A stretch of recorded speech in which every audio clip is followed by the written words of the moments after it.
বাবার পরিচয় কি তবে হারালো বীর? জায়েদ বুবলি বিয়ের পর বীরের করুণ কান্না। পুরো ভিডিওটি 1 সেকেন্ডের জন্য না টেনে শেষ পর্যন্ত দেখুন, কারণ আজ যমুনা নিউজ বিটি ঢালিউডের এমন একটি ভয়ঙ্কর খবর নিয়ে হাজির হয়েছে যা শুনলে আপনার হৃদয়েও কেঁপে উঠবে। শাকিব খান রাজপুত্র হয়েও কি বীরের ভাগ্য কি তবে আজ এই অনিশ্চিত পরিচয় লেখা হলো?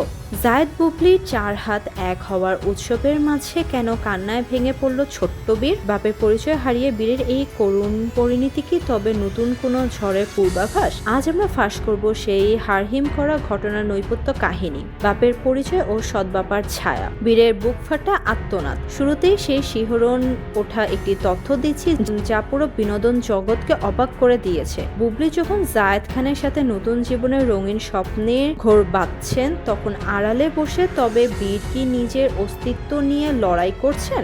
আমাদের বিশেষ অনুসন্ধানে উঠে এসেছে জায়েদ বুবলি বিয়ের কামিননামায় বীরের পরিচয় নিয়ে উঠেছে এক বড় প্রশ্ন। বীর কি তবে তার জন্মদাতার বাবার নাম ভুলে কি এবার নতুন এক পরিচয়ে বড় হতে বাধ্য হবে? সে বিয়ের রাতে বীরের ঢুকঢুকে কান্নায় আওয়াজে কি তবে বুবলির কানে পৌঁছায়নি? সাকিবের নাম মুছে ফেলার চক্রটা কি বীরের অসহায়তা? সবচেয়ে বড় চমক হলো বীরের অধিকার নিয়ে চলা এক নিষ্ঠুর পরিকল্পনা। শোনা যাচ্ছে জায়েদ খানের সাথে নতুন সংসার গোছাতে গিয়ে বুবলি কি তবে বীরকে সাকিবের ছায়া থেকে দড়িয়ে সরে রাখার একটি নতুন গোপন চুক্তিতে সই করেছেন? বীরের রাজকীয় জীবন আর পিতৃ পরিচয় কি তবে এবার এক নিমেষে কেনই বা সাকিবের রক্ত হয়ে বীর আজ জায়েদ খানের আশ্রয়ে থাকতে হচ্ছে? এই হটকারের সিদ্ধান্ত কি বীরের শৈশবকে চিরতরে অন্ধকারের দিকে ঠেলে দিল?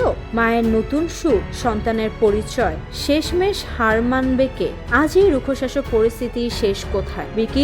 বীর কি বড় হয়ে ক্ষমা করতে পারবেন তার নিজের মাকে? শাকিব খান কি চুপচাপ তার সন্তানের এই পরিচয়ের সংকট দেখাতে যাবে, নাকি বীরকে ফিরিয়ে নিতে কোনো চরম ব্যবস্থা নেবেন? বুবলির এই নতুন বসন্ত কি তবে বীরের জীবনের শ্রেষ্ঠ অন্ধকার হয়ে দেখা দিল? এই জাঁকজমকপূর্ণ ইনভেস্টিগেশনের প্রতিটি খুঁটিনাটি এবং বীরের বর্তমান পরিস্থিতি আসল চিত্র দেখতে আমাদের সাথেই থাকুন। বিনোদনের পর্দার আড়ালের সত্য এবং পরবর্তী সব ভাইরাল আপডেট পেতে আমাদের যমুনা নিউজ বিডি চ্যানেলটি সাবস্ক্রাইব করে বেল আইকনে ক্লিক করে আমাদের সাথেই থাকুন। আপনার মূল্যবান মতামতটি কমেন্টে জানাতে ভুলবেন না। ধন্যবাদ।